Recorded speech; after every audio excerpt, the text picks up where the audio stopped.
And our next speaker is Arno. There you are. Hi, Arno. And a little bit about Arno is his Arno Jaffe has lived in Santa Barbara for 47 years and is an empathy circle facilitator. And you're also the organizer of the weekly empathy circles in Santa Barbara. So really appreciate all your hosting of those circles and a good friend too. So take it away, Arno, and you're muted. Being muted might be the safest way to do all this, but I'm back on, so thank you.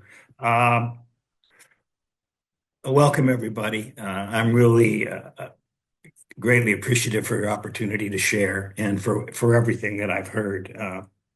I'm going to be just speaking about sort of my personal experience with the empathy circle. I have the great good fortune of having taken six facilitator training sessions in Santa Barbara and having met Edwin in September of 2023. I've learned from Edwin and I've learned from Bill and from Lou, the very best, and I'm really grateful for that. I'm a retired immigration attorney, and after a while, learned to practice empathy with my clients.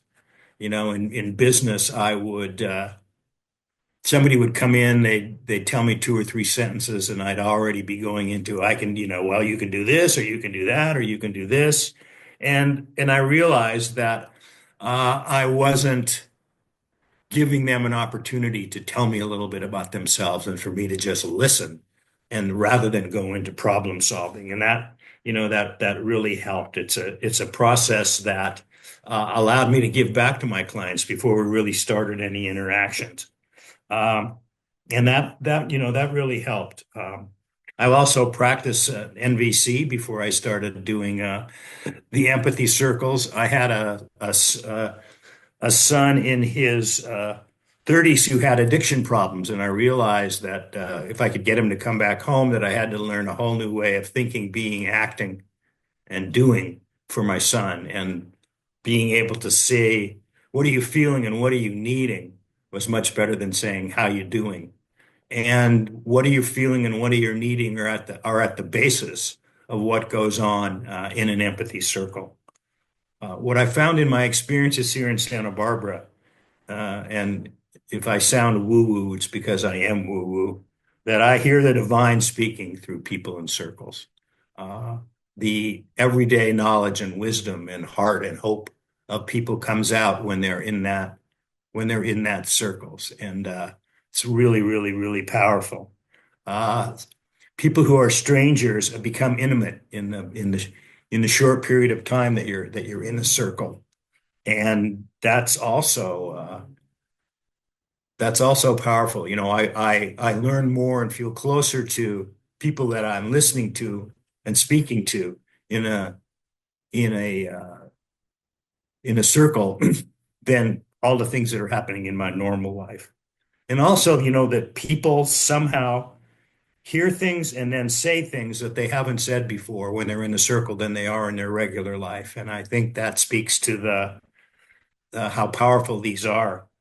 People are inspired to say things to complete strangers that they've never said, before to friends. And that's something about, the circle that there's a magic in the circle.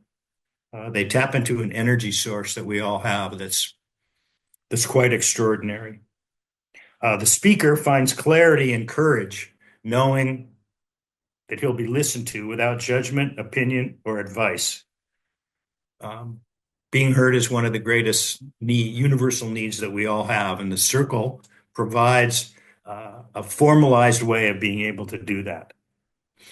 Uh, there's something about the listening process too. In general, it stops the hamster wheel that wants to offer an opinion, that wants to say, I'm sorry that this happened, that wants to say, yes, this happened to me too. And simply the act of listening and not thinking about what I'm going to say next creates something for the person that's listening and creates something for the circle itself that only happens in a circle. People who come to our circles here in Santa Barbara always look forward to coming back. That's why they come back. We're not giving them anything other than the opportunity to be heard. And they're coming for the opportunity to get to know people in a way that doesn't happen in the outside world. My friend Willie talks about being in out in the wild. When you're out in the wild, it's same old, same old. But when you're in a circle, you learn things and experience things that you're able to take out. Um, People who are first timers in a circle are amazed at how quickly it is to learn. And that's, again, a beautiful thing about the circle. Once you give the introduction, you get down to experiencing having an empathy circle. And if there are any of you out there who haven't had that experience, I invite you to come anywhere where they're offering live circles or anywhere where they're offering online circles, and you'll be able to see that everything I'm saying has a certain ring of truth to it. It's hands-on experience.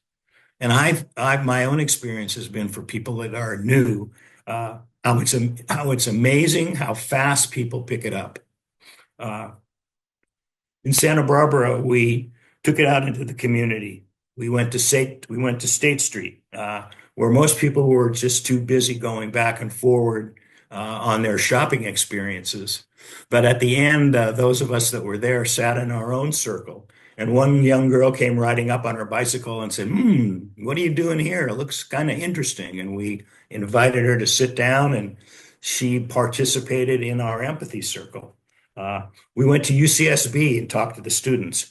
Uh, we were there at the end of the Occupy UCSB, and we were there and we found students were probably among the most eager to talk.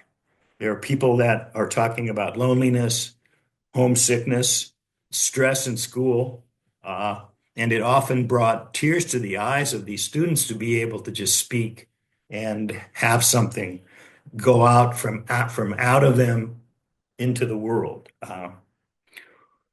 The idea of being able to talk about anything that's on your mind or heart is also great. For me, I love topics, but I use the circle as a chance to springboard things that I haven't been able to talk to anybody about, and it's a great invitation. Uh, Things in my mind are sometimes intellectual, but things in my heart takes me to the core of what for me is the real truth about an empathy circle. Um, and let's hear it for the silent listener. The silent listeners hold the circle and give it meaning in a larger witness. They get to listen to everyone, and they get to give love by that listening. Uh, I think circles are all about love. That's just the kind of guy I am. Holding intention and bearing witness to the beautiful individuality of everyone. And knowing that everyone wants to be heard puts us in a place when we're out in the world. It puts us in a place of receiving and of giving. Receiving all that is said and giving by doing so. Receiving all that's said and giving by doing so. It's pretty easy. I remember that when I was working with my son, uh, it made my job really easy. All I had to do was listen. I didn't have to offer advice. I didn't have to agree or disagree. I just listened. And after a while, it totally changed the communication that we have. And hearing yourself talk is a new experience for me as it's relevant for being in a circle. Um, when I talk, I just think about talking. I don't think about the pause between sentences. I don't think about what I'm really saying. But it can be a whole new way of communicating to others when I'm hearing myself what I'm saying. And it gets me to say more and deeper and better the next times I have an opportunity to speak. And there's a process of most likely in a circle, people are more likely to speak if they're reminded in the introduction about Carl Rogers or Marshall Rosenberg. I found that this sometimes happens. It's a way of inviting people that makes it feel like it's something based in psychology and history and in a knowledgeable place. Uh, and there's a process of thinking about what you're going to say or not say uh, while you're sitting in the silent circle.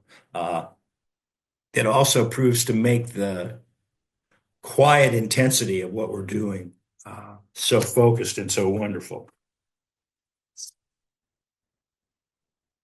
Something about being in a circle too is no matter what I've had in the close to 100 circles I've sat in, is it always feel better. I always feel better after I've been in the circle.